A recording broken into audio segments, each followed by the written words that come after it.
읽도록 하겠습니다. 오늘 우리에게 주신 말씀은 로마서 8장 1절에서 9절입니다. 말씀 낭독하겠습니다. 그러므로 이제 그리스도 예수 안에 있는 자에게는 결코 정죄함이 없나니 이는 그리스도 예수 안에 있는 생명의 성령의 법이 죄와 사망의 법에서 너를 해방하였습니다.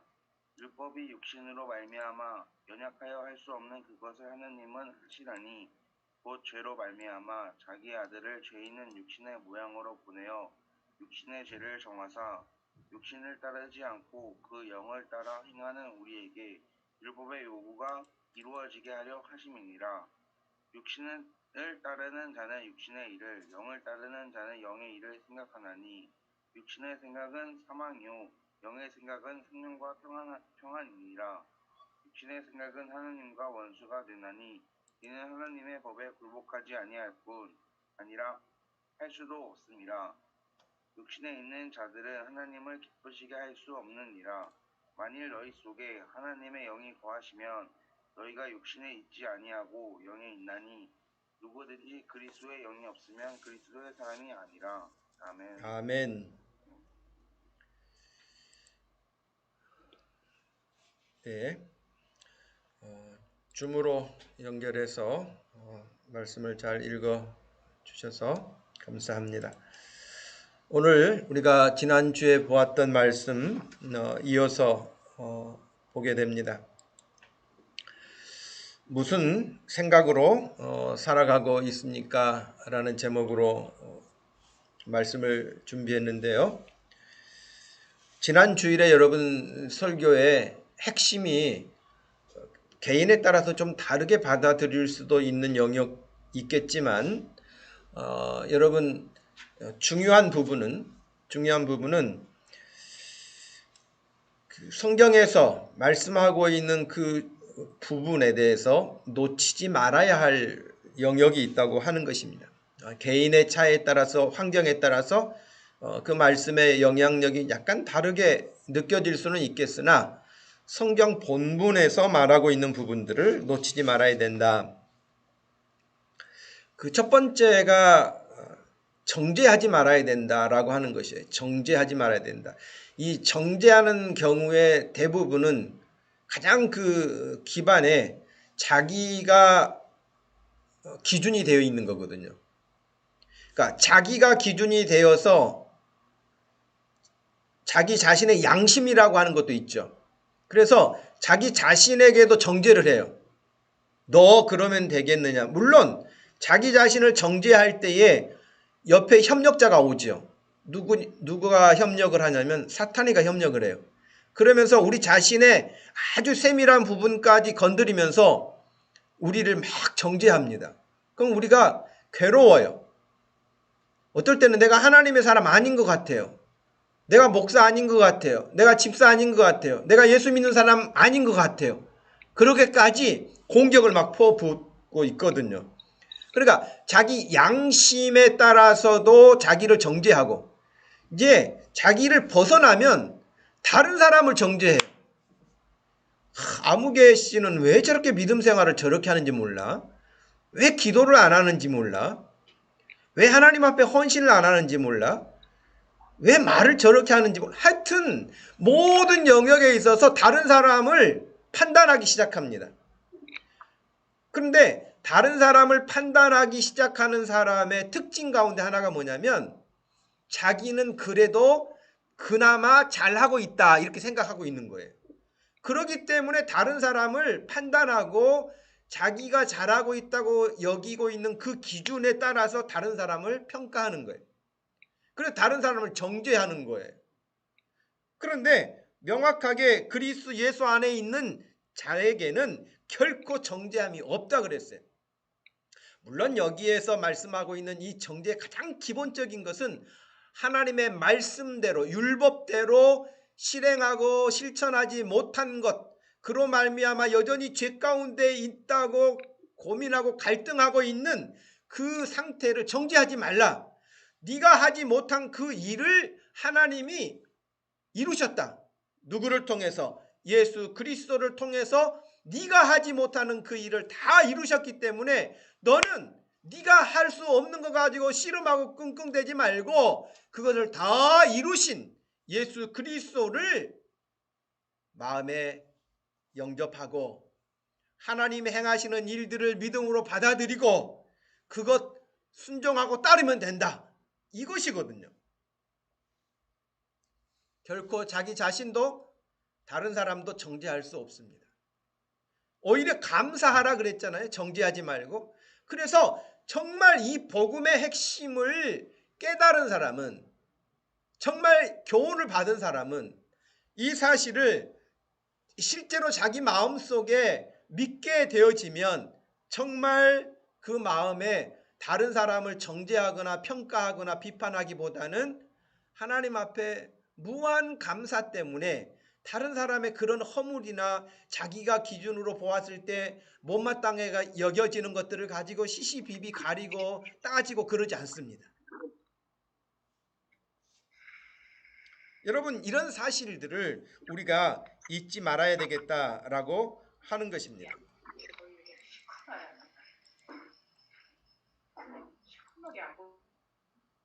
네.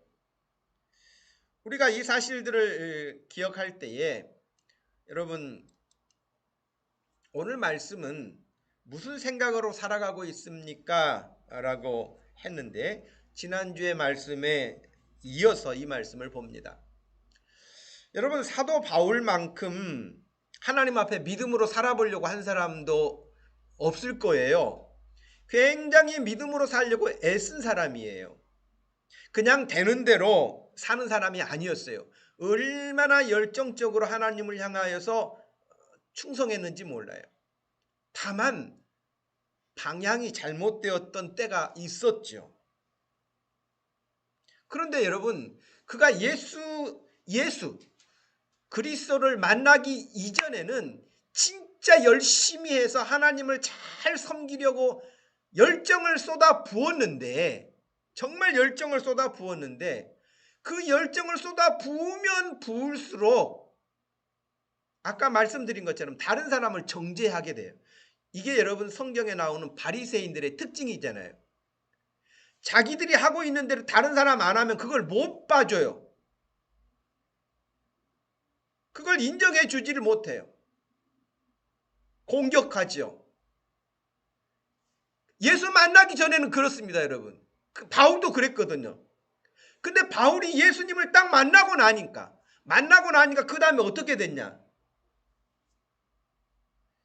자기가 예수님을 만나기 이전에 정죄하고 못마땅하게 여기고 다른 사람 비판하고 힘들게 하고 했던 그 모든 것들이 얼마나 어리석었는가를 하나님의 은혜로 자기 자신을 조명해 보니까 정말 해서는 안 될 미련한 짓이고 어리석은 짓이었다는 것을 알게 된 것이에요.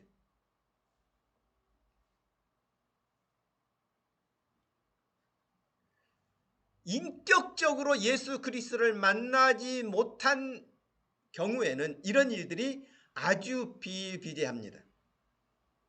예수 믿는다 할지라도 우리가 온전하지 못하기 때문에 실수할 수 있어요. 예수 믿는 사람은 한 번도 나쁜 마음이 안 생깁니까? 나쁜 마음도 생기고요. 욱하는 마음도 생기고요. 화도 나고요. 다른 사람에게 막 욕도 해주고 싶고요. 그렇게 해야 마음이 풀릴 때도 있어요. 그럴 때는 욕을 해야죠. 어떡하겠어요. 욕 안 하고 스트레스 받아가지고 병 걸리는 것보다는 차라리 욕을 하는 게 낫겠지. 우리의 믿음이 여러분, 예수님 믿고 따른다고 하면서도 한계가 있어요. 잘 안 돼요.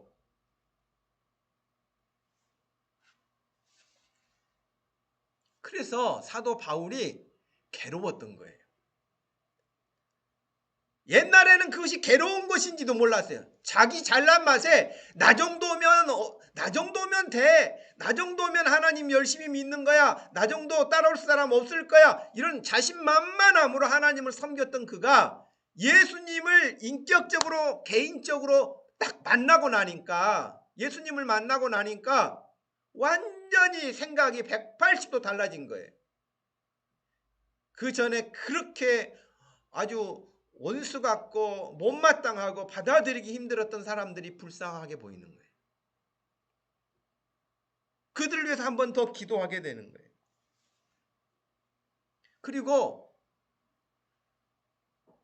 하나님을 열심히 믿겠다는 생각은 좋았지만 자기 열심을 가지고 하나님 앞에 스스로 의로워질 수 있는 것처럼 착각한 그 어리석음을 자기가 한탄하고 있습니다.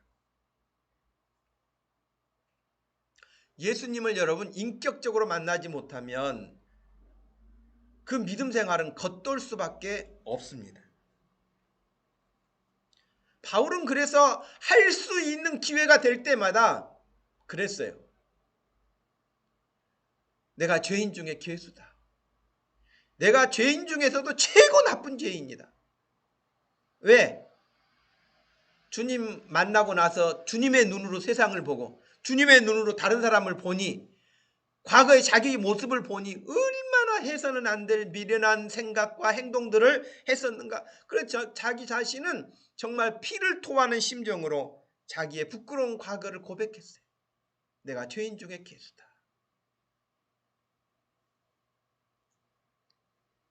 종교개혁자 루터라는 사람 여러분 잘 아시잖아요. 이 루터라는 사람도 하나님 앞에 자기 어떻게 하면 좀 예쁘게 보일까? 하나님이 어떻게 하면 나를 좀 불쌍히 보실까? 그래서 여러분 우리가 계단 올라다니면 이제 나이 들면 점점 연골이 닳아서 힘들다고 그러잖아요. 계단 올라다니는 거 힘들다고 그러잖아요. 걸어서 올라가기도 힘든데 루터는 하나님이 자기를 좀 불쌍히 보셨으면 좋겠다는 마음 때문에 계단을 발로 이렇게 올라다니지 않고 무릎으로 기어서 올라다녔어요. 왜? 하나님 저를 좀 불쌍히 여겨주세요. 그러면서 자기가 무릎으로 올라가는 그 자체가 하나님이 보실 때 그래 너 참 대단하구나. 너 참 겸손하구나. 참 너 의롭구나. 예를 들면 그런 마음을 얻고 싶은데 계단으로 무릎에 피가 나도록 올라다녀도 그런 마음에 확신이 안 생기는 거예요. 괴로웠던 것이죠. 사도 바울처럼 율법을 어릴 때부터 철저하게 지켰는데 마음에 평강이 없어요.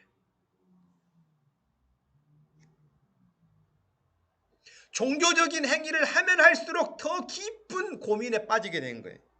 다른 사람들은 야 대단하다 집사님 대단하다 목사님 대단하다 그렇게 말을 하는데 정작 자기 마음의 깊은 곳에는 기쁨이 없어요. 확신도 없어요.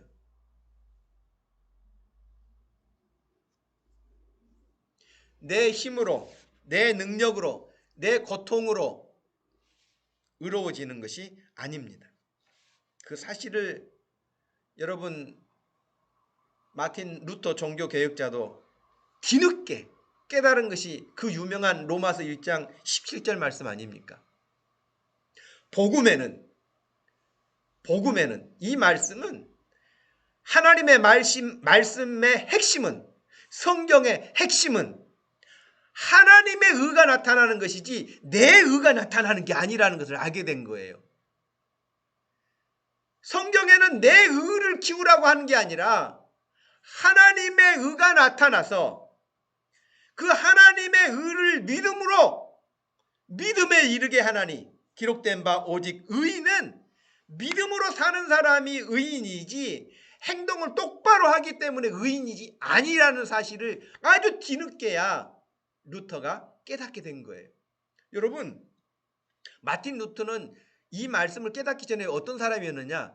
신학교 교수였어요. 성경을 가르치는 교수였어요. 그런데 그동안 자기가 알고 듣고 배운 대로 가르쳤는데 어느 날 순간 이 말씀을 보는데 눈이 번쩍 뜨인 거예요. 야, 의인이 되는 것은 내 힘으로 되는 게 아니고 하나님이 하신 일이었구나. 여러분 지금도 루터가 깨달은 이 500년 전의 이 사실을 지금도 못 깨닫는 사람들이 허다해요. 그리고 자기 힘으로 의로워지려고 그래요. 그리고 자기 힘으로 뭔가 좀 교회 앞에서도 하고 그러면은 그걸 자랑스러워하고 그걸 넘어서 다른 사람 앞에 과시하고 싶어하는 자기의 공적을 자꾸 드러내고 쌓고 하려고 하는 이런 부분들이 지금도 있는데 루터가 그때 눈이 번쩍 뜨인 것이죠. 야, 하나님의 말씀이 이 말씀이었는데 이 말씀을 모르고 그렇게 내가 무릎으로 올라다니고 내가 이것도 하고 저것도 하고 금식을 하고 막 그러면서 내가 하나님 앞에 깨끗해진 것처럼 의로워진 것처럼 착각하고 있었으니, 그래서 그가 과감하게 그 전에 알고 있던 것과 결별하고 하나님의 말씀을 기치를 높이 들고 종교개혁을 시작했던 그 결단이 이 로마서 1장 17절 아닙니까? 사람들은 이 시대에도 시간이 많이 지났지만 이 시대도 여전하게 자꾸 자기의 뭔가를 가지고 의로워지려고 해요. 여러분, 믿음으로 살려고 하는 건 좋아요. 믿음으로 살려고 하는 게 왜 나쁩니까? 기도하려고 하는 게 왜 나쁩니까? 하나님 앞에 마음껏 헌신하고 싶어 하는 게 왜 나쁩니까? 다 좋은 일이지요. 정말 다 좋은 일이에요. 그런데 그것을 하려고 하는 행위가, 그것 통해서 나를 드러내고 싶어 하는 그 행위가 어리석은 것이고, 나 같은 자를 구원해 주신 하나님 앞에서 너무너무 감사해서 헌신도 하고 싶고 기도도 더 하고 싶고 봉사도 하고 싶고 이런 마음이 드는 게 정상적인 것이란 거예요.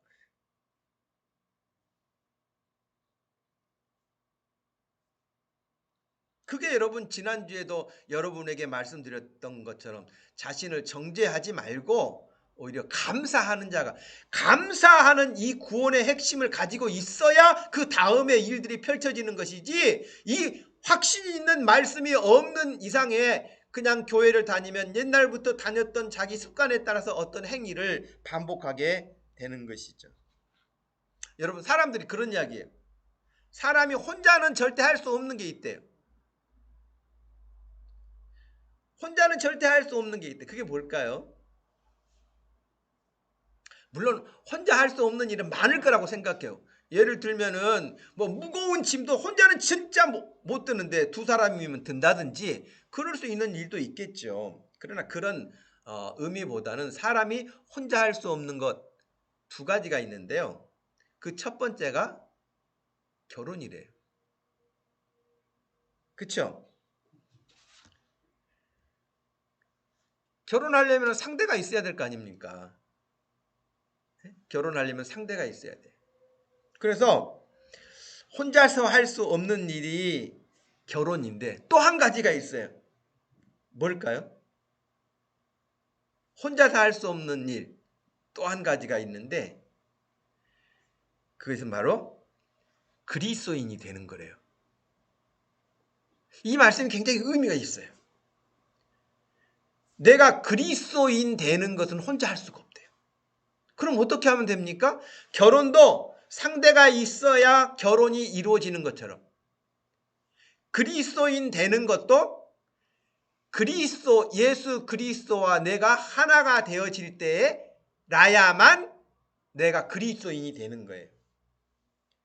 그리스도인 되는 것은 예수님이 내 안에 들어오셔야 그리스도인이 되는 것이지, 내가 예수라는 사람을 압니다.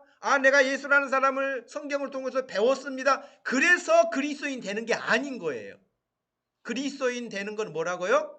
예수 그리스도가 내 안에 들어오셔야만 그리스도인이 되는 거예요. 그거 혼자 될 수가 없어요, 절대로. 오늘 본문 말씀에서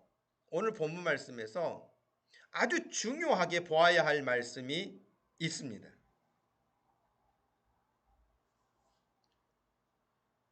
지금 말씀드린 것처럼 혼자 할 수 없는 일, 특별히 그리스도인이라고 하는 이 이름으로 살아갈 수 있으려고 할 때에 아주 눈여겨봐야 할 말씀, 1절과 2절 말씀에 나오는데요. 그리스도 예수 안에 있어야 정죄함이 없는 거예요. 그리스도 밖에 있으면 말로 다 할 수 없는 심판의 대상이 되겠죠. 두 번째 2절 말씀에서도 그리스도 예수 안에 있는 생명의 성령의 법이 너를 죄와 사망의 법에서 해방시켜 준다는 거예요. 그리스도 예수 안에 있는 생명의 성령의 법. 예수 안에 있는. 여러분, 아주 귀한 표현인데요. 이 부분을 예수님이 요한복음 15장에서 아주 리얼하게 설명을 해주셨어요. 내 안에 거하라. 예수님이 해주신 말씀이에요. 내 안에 거하라. 나도 너희 안에 거할 것이다. 가지가 포도나무에 붙어 있지 아니하면 스스로 열매를 맺을 수 없는 것 같이 너희도 내 안에 있지 아니하면 아무 열매도 낼 수 없다. 그리스도인 될 수 없다. 나는 포도나무고 너희는 가지다. 그가 내 안에 내가 그 안에 있으면, 이 말은 결국에는 하나라는 거예요? 둘이라는 거예요? 하나지요. 포도나무 가지에 붙어있는 그 나무를 보고 한 나무라고 그러지 두 나무라고 하지 않죠. 가지가 10개 있다고 그래서 10나무라고 하지 않잖아요. 포도나무 하나라고 그런 것처럼 우리가 예수님 안에, 예수님이 내 안에 들어오셔서 우리가 하나가 되는 것이죠. 6절 말씀에서도 그랬어요. 내 안에 거하지 아니하면, 포도나무가 포도나무 줄기에 붙어 있지 않으면 잘라진 것이잖아요. 밖에 버려져 마르고 사람들이 그 모아다가 땔감으로 불에 던져 사르는 것처럼 7절 너희가 내 안에 거하고 내 말이 너희 안에 거하면 무엇이든지 원하는 대로 구하라고 말씀하셨어요. 오늘 우리가 읽은 말씀 본문에서도 9절에 그랬죠. 만일 너희 속에 하나님의 영이 거하시면 너희가 육신에 있지 아니하고 영에 있다. 누구든지 그리스도의 영이 없으면 그리스도의 사람이 아니라. 당연이죠. 당연하게 그럴 수 없겠죠. 예수 그리스도의 영이 없는데 어떻게 자기가 그리스도의 사람이 되겠어요? 그건 불가능한 이야기예요. 그런데 여러분, 놀라운 일이 한 가지가 있어요.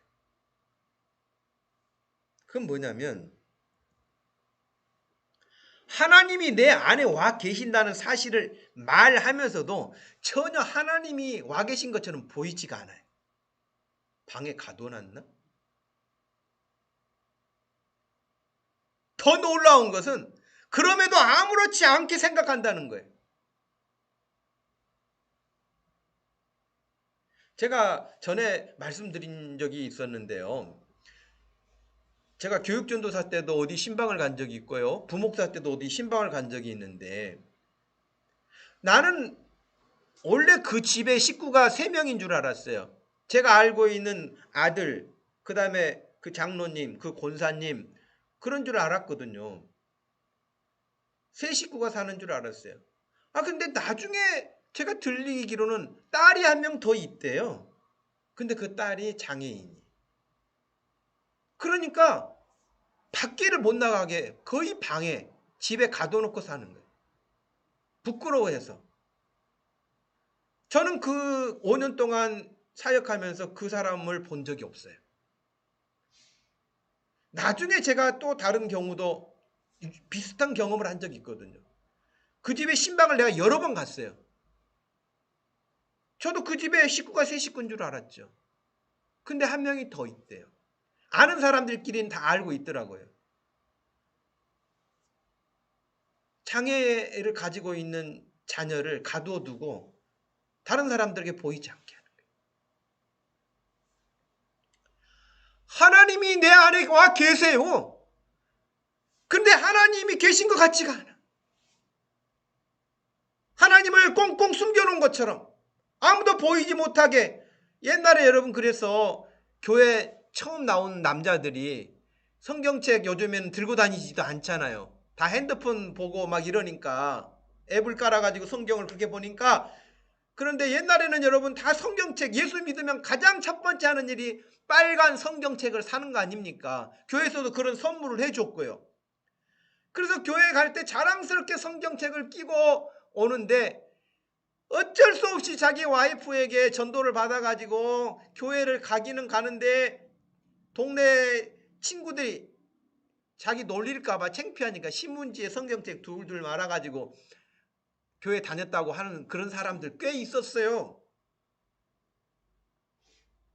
아, 너 어디 가냐? 그러면 나 이제 읍내 뭐 볼 일이 있어서 나 뭐 마트에 살 것이 있어가지고 가는 중이야. 교회 가면서 교회 간단 말 못하고 신문지에 성경책 둘둘 말아가지고 그런 사람들이 있었거든요. 너 예수 믿냐? 아니 그냥 우리 와이프가 믿지. 가끔 나 그 교회 알기는 알아. 그러면서 자기가 교회 다닌다는 말을 못하는 거예요. 드러내지 못하는 거예요. 하나님이 내 안에 와 계시는데 전혀 하나님이 계신 것 같지 않은 사람처럼 살아요.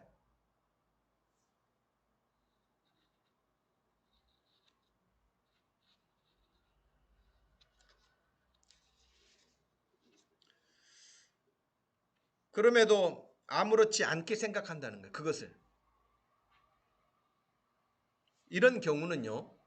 이런 경우는 하나님을 믿기는 믿는데 어떻게 믿냐면 글자로 믿는 거예요. 성경에 나와 있는 글자. 하나님이라는 분이 계신데 나도 믿어. 인격적으로 자기가 만난 하나님이 아니고 그냥 글자로 믿는 거야. 하도 성경을 많이 들어서 배워서 아는 것은 많아. 성경에 창세기에 뭐가 있고 마태복음에 뭐가 나오고 이런 말씀은 이런 뜻이고 말은 그렇게 잘해요. 그러나 아직 인격적으로 예수님을 맞닥뜨리지를 못한 거예요. 그래서 전혀 예수님의 느낌이 없는 삶을 살아요. 종교적인 행위를 하죠. 교회 가는 것, 집사도 하고 목사도 하고 다 할 수 있어요. 그런데 여러분 그 안에 아무런 변화가 일어나지 않는 거예요. 또 한 사람은 어떤 사람이냐면 믿기는 믿는데 그런 글자로 믿는 것이 아니라 기독교라고 하는 교리를 믿는 거예요. 우리가 믿는 교리는 성경에서 이런 내용이 있으니까 우리는 사도신경 고백하는 것처럼 그렇게 사도신경을 줄줄줄 늘 매주일마다 고백을 해. 근데 여러분 사도신경 그 한 절 한 절이 무슨 의미인지를 알고 그렇게 살아갑니까? 잘 몰라요. 그리고 사람들이 그 말씀 따라서 살지를 않아요. 살지 않으면서 입으로는 늘 자동 테이프처럼 나와요. 이것은 교리로 하나님을 아는 것이지 믿음으로 아는 게 아니라는 것이에요. 저는 사람들이 그렇게 된 이유가 두 가지 가운데 하나일 거라고 생각하는데요. 하나는 명확하게 교회는 다니지만 아직 예수 안 믿는 사람일 수 있어요. 첫 번째, 예수님에 대한 지식부터 시작해가지고 교회 속사정까지 잘 아는 사람일 수 있어요. 그런데도 예수님은 믿지 않는 사람이에요. 자기는 혹시 믿는다고 착각하고 있는지는 모르고 다른 사람들도 믿음 좋다고 막 칭찬할지는 모르지만 그 중심에 아직 인격적으로 예수님을 만나지 못한 사람일 수 있어서 그럽니다. 또 한 가지 사람이 있어요. 이 사람은 믿어요. 진짜 믿어요. 성경 지식도 달변이 아니고 박식하지 못하지만 믿기는 믿어요. 그런데 믿기는 믿어서 하나님의 자녀가 되기는 했는데 아직 철이 안 났어. 철 안 든 자식들이 늘 부모의 속상하게 하는, 속끓이게 하는 그런 일을 많이 하잖아요. 그래서 도대체 너는 언제 철이 들래? 이런 말 왜 어른들이 합니까? 근데 또 어른들이 하는 말씀이 거기서 끝나지 않아요. 언제 철들까? 철들자 사망이라고. 인간이 그렇단 말이에요. 그래서 부모 자식 가운데도 그런데 그러다 또 자식이 아닙니까? 그 자식이야. 버릴 수도 없는, 호적에서 파낼 수도 없는, 호적에서 파냈다고 할지라도 법적으로는 파낼지 몰라도 어떻게 그것을 흔히 말하는 천륜이라고 그러는데 어떻게 끊습니까? 못 끊잖아요. 뭘로도 지울 수가 없는 거 아니겠습니까? 하나님의 자녀가 되셨어요. 그런데 철이 안 든 그리스도인들이 많아.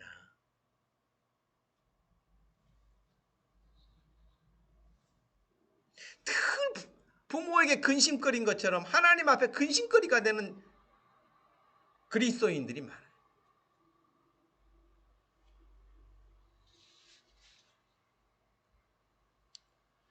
여러분, 하나님이 분명히 자기와 함께 살고 계시는데도 불구하고 그걸 모르고 전혀 하나님이 안 계신 것처럼 생각하고 하나님을 따라가는 게 아니라 하나님이 나를 따라오게 만들어. 나는 맨날 문제 일으키고 하나님이 뒷수습 해주는, 성령을 따라가는 게 아니라 성령이 나 따라오면서 섬겨줘. 이런 그리스도인이 돼서야 되겠습니까? 성령이 앞서가시면 우리가 따라가는 사람이 되어야지, 우리가 이 일 저 일 가는 데마다 사고 뭉치로 일 저질러 놓고 성령님 일 좀 어떻게 해결해 주세요, 처리해 주세요, 맨날 해결사 성령님만 찾고 해결사 예수님만 도와달라고 맨날 찾고 그러는 철없는 자녀와 같은. 그래서 여러분 에베소서 4장 30절에 그랬어요. 하나님의 성령을 근심하게 하지 말아라. 하나님의 성령을 근심하게 하지 말아라. 이 말씀은 뭐예요? 지금 말씀드린 바와 같이 하나님을 근심하게 할 수 있잖아요. 하나님을 근심하게 할 수 있어요.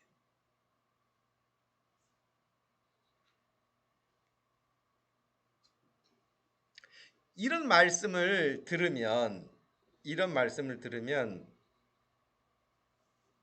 마음에 혹시 여러분 가운데 의문이 생기거나 의심이 생기거나, 나는 뭐지 그럼? 목사님 말씀 들으면은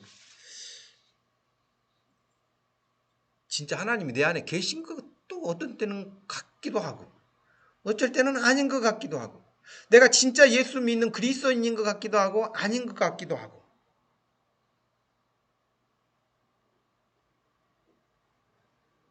내가 진짜 하나님을 잘 느끼는가?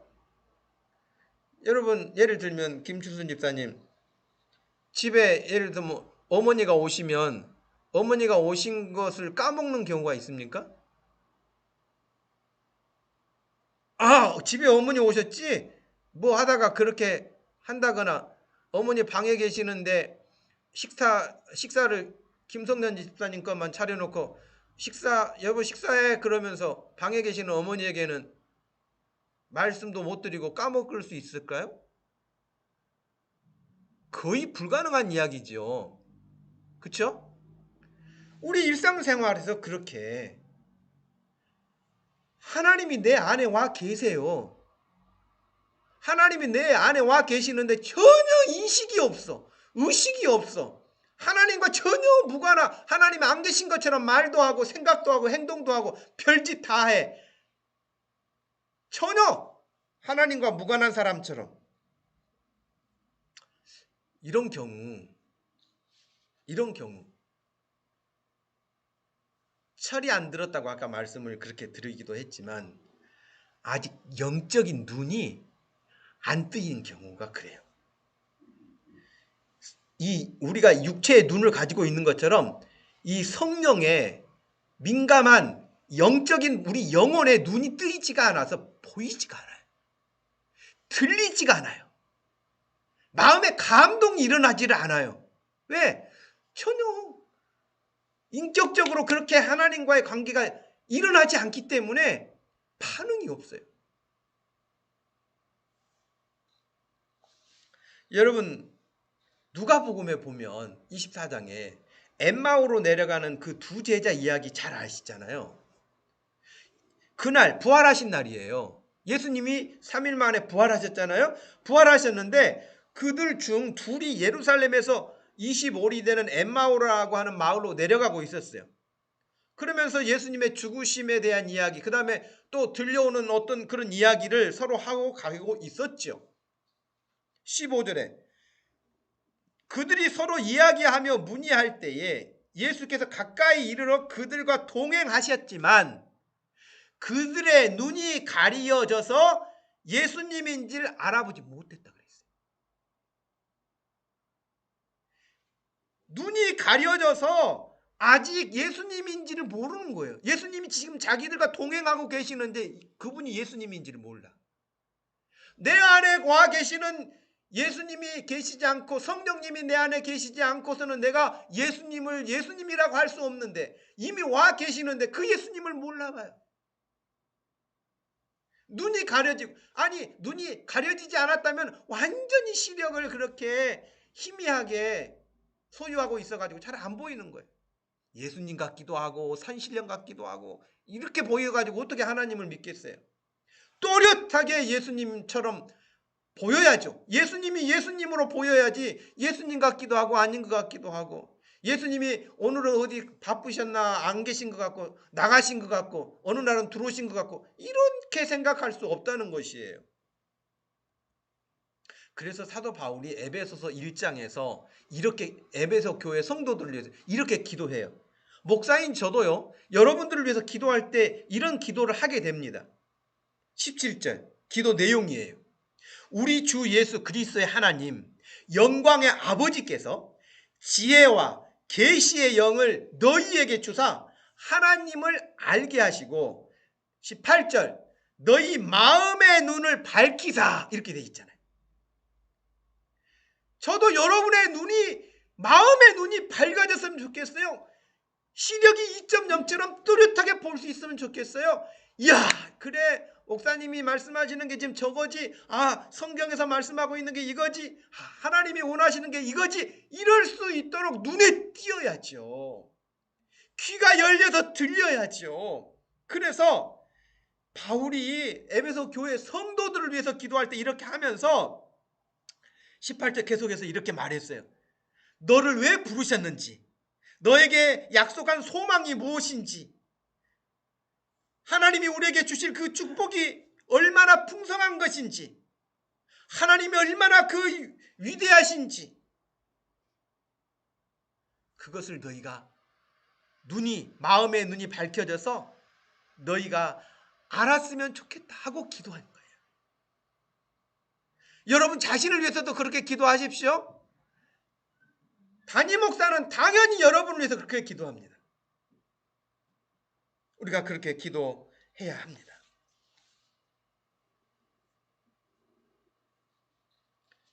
다시 말씀드리지만 지난 주일에 언급했던 것처럼 정죄하지 말고 감사하라고 하신 그 말씀이 마음에 이 주님을 만나게 되면 여러분 감사가 어떻게 안 됩니까? 정말 감사한 마음이 생겨요. 정말 감사한 마음이 생겨요. 그래서 그 이전에 느끼던 느낌과는 달라요. 생각도 달라요. 말하는 것도 달라져요.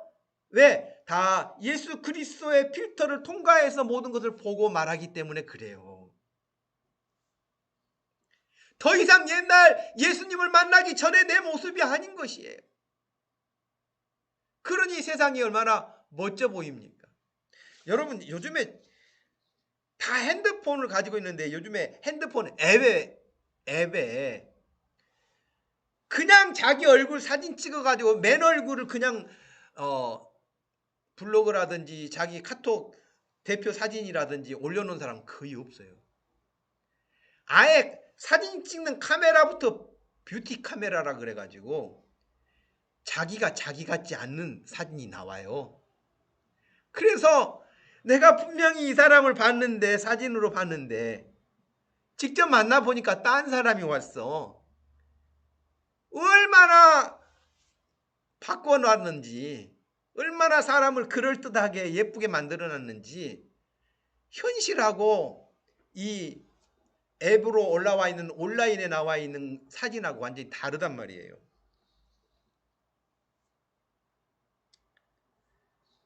여러분 우리가 자기 얼굴 드러내는 사진도 멋있게 보이려고 필터를 장착을 해가지고 그렇게 다 교정을 하잖아요. 그죠?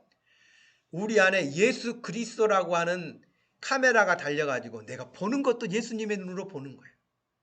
내가 말하는 것도 예수님의 필터를 통과해서 말하는.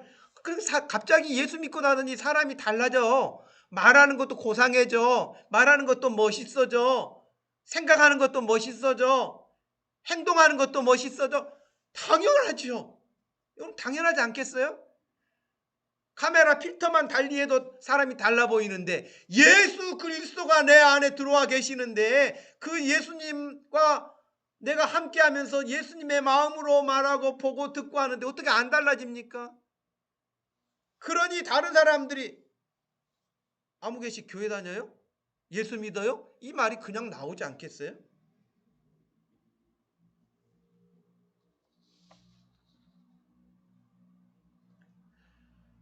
오나기는 여러분의 마음의 눈이 밝게 떠져서 이미 여러분 가운데 함께 계시는 그 예수 그리스도를 너무너무 귀하게 다시 확인하시고 보시면서 여러분의 삶이 감사함으로 나 같은 이 천하고 못나고 미련하고 고집스럽고 무식하고 이런 나에게 우리 주님이 와서 같이 거하시다니, 주님이 계시다니, 그러면서 여러분의 삶을 예수님을 바라보면서 보게 되면 여러분의 인생이 얼마나 멋진 사람이라는 것을 알게 될 거예요. 얼마나 귀한 거라는 것을 알게 될 거예요. 이 사람은 더 이상 이제 육신을 따라 살지 않아요. 이제는 더 이상 자기가 원하고 자기가 하고 싶은 대로 살지 않아요.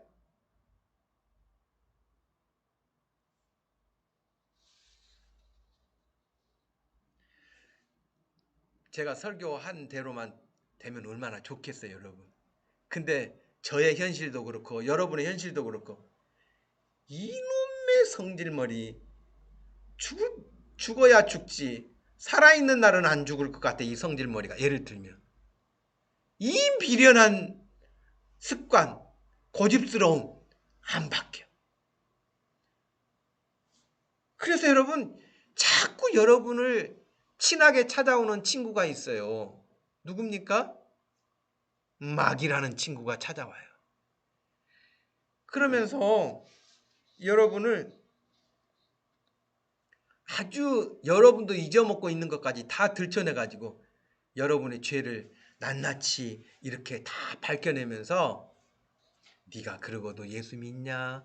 네가 그러고도 집사냐? 네가 그러고도 예수 믿는 척 하냐? 등등등. 그래서 나를 가짜로 만들려고 얼마나 애를 쓰는지 몰라요. 너는 가짜야.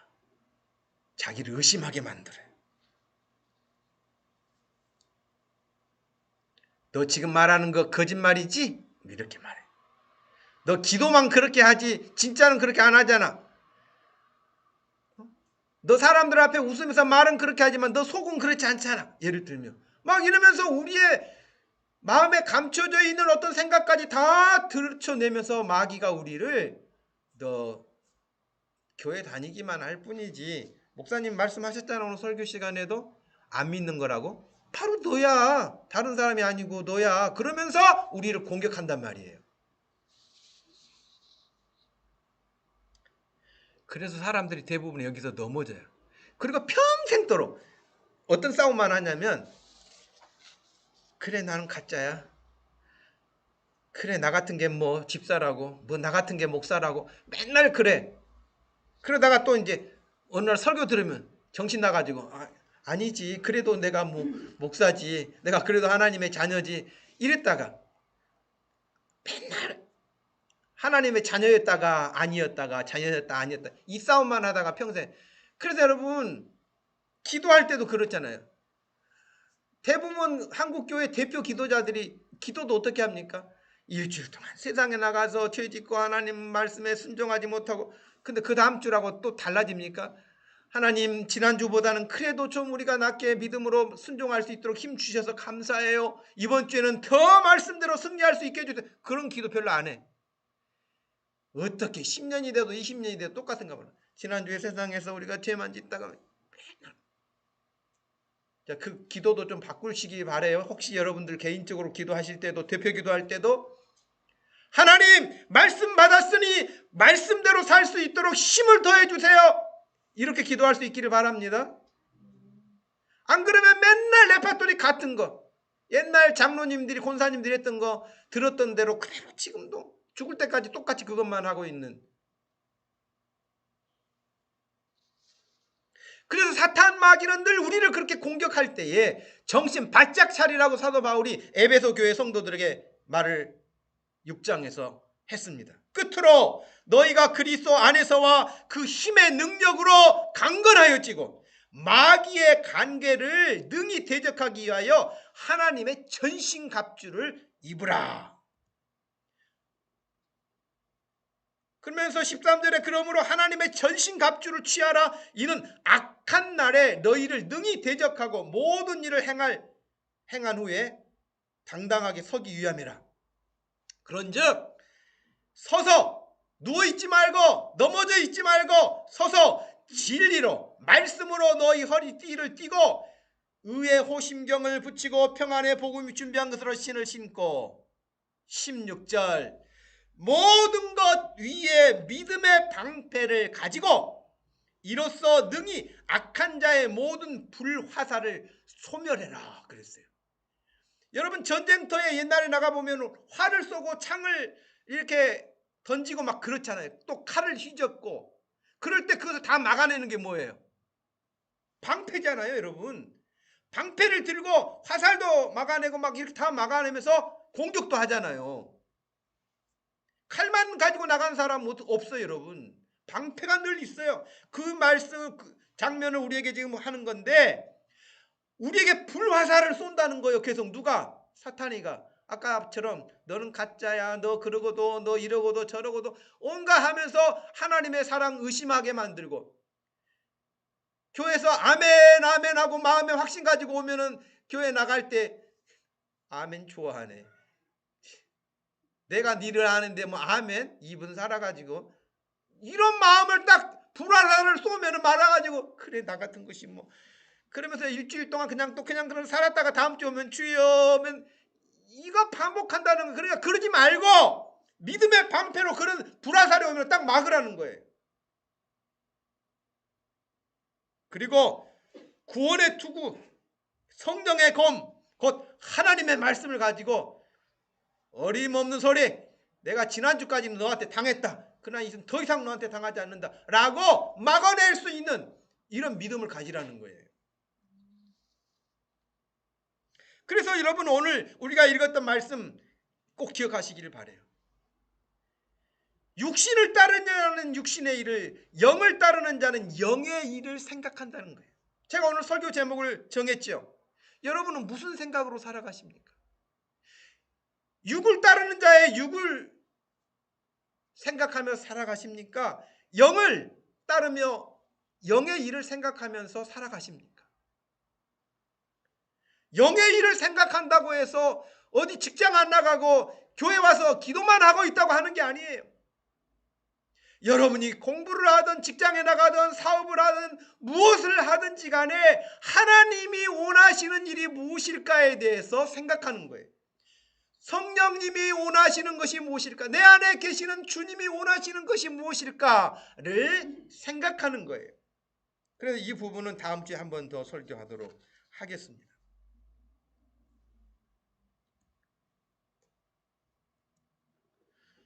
부산 수영록의 정필도 목사님이 돌아가셨어요. 그런데 그 목사님이 3월 21일 그러니까 지금 27일이잖아요. 그러니까 지난주 월요일에 돌아가신 걸로 알고 있는데 21일에 마지막 유언기도처럼 하신 기도가 있는데 그게 제 영상을 들어봤거든요. 거의 말도 이제 힘이 없고 어눌하신데 그 기도 내용이 이런 내용이에요. 더 크게 우리를 쓰실 것입니다. 적당히 생각하지 말고 확신을 가지고 믿음으로 살아서 지난 과거에 살아온 것보다 10배 이상의 열매가 나타나고 능력이 나타나고 더 놀라운 열매가 일어나게 될 줄 믿습니다. 한순간 한순간 하나님께 영광을 돌립니다. 이렇게 기도하셨어요. 더 능력 있는 하나님의 성령의 그리스도의 선물이 능력의 성령의 종이 되어서 더 놀라운 일을 하는 우리 모두가 될 줄로 믿습니다. 예수님의 이름으로 확신 있게 선포합니다. 감사합니다. 이 일에 동참해 주신 여러분 또 우리 식구들 그대로 믿음을 가지고 그대로 열매 맺고 그대로 쓰임받는 나와 함께 일하는 주의 종들이 될 줄 믿습니다. 예수님의 이름으로 기도합니다. 아멘. 그것이 마지막 기도였어요.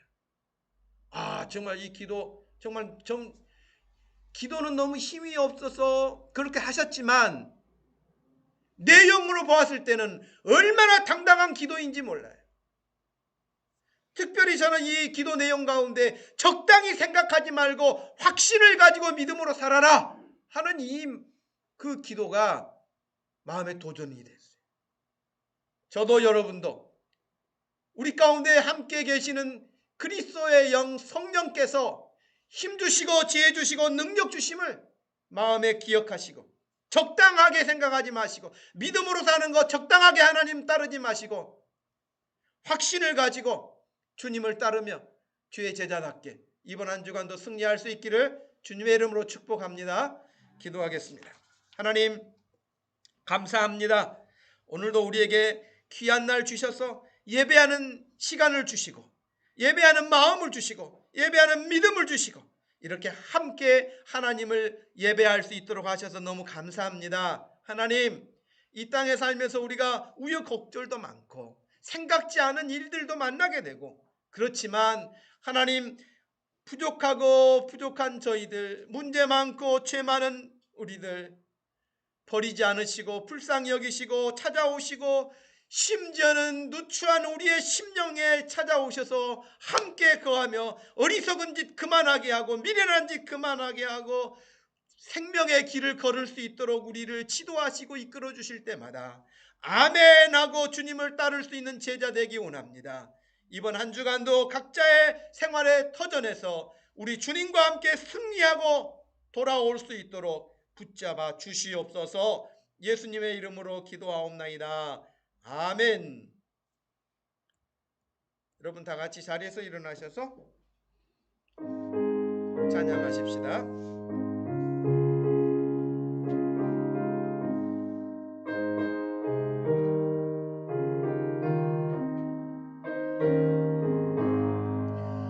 내 영혼의 은총 입어 중한 죄짐 벗어보네 슬픔 많은 이 세상도 천국으로 하노나 할렐루야 찬양하세 내 모든 죄 사함 받고 주 예수와 동행하니 그 어디나 하늘나라 주의 얼굴 뵙기 전에 멀리 뵈던 하늘나라 내 맘속에 이루어지니 날로 날로 가깝도다 할렐루야 찬양하세 내 모든 죄 사함 받고 주 예수와 동행하니 그 어디나 하늘나라 높은 산에 거친들이 조막이나 궁궐이나 내 주 예수 모신 곳이 그 어디나 하늘나라 할렐루야 찬양하세 내 모든 죄 사함 받고 주 예수와 동행하니 그 어디나 하늘나라 할렐루야 할렐루야 찬양하세 내 모든 죄 사함 받고 주 예수와 동행하니 그 어디나 하늘나라.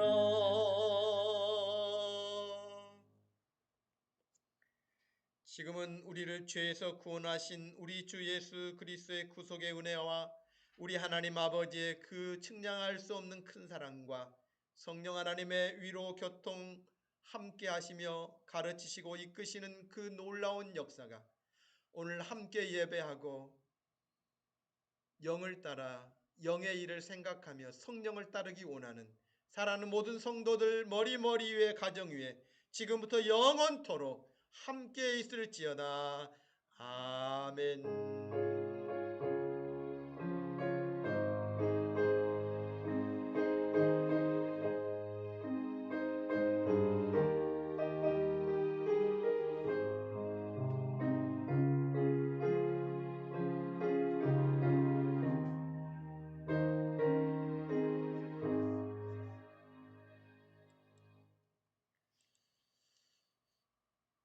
네, 예배를 마쳤습니다. 줌으로 와 계신 분들, 여러분 얼굴을 이렇게 보게 돼서 다 반갑습니다. 네, 예, 우리 성은경 형제님 반갑습니다.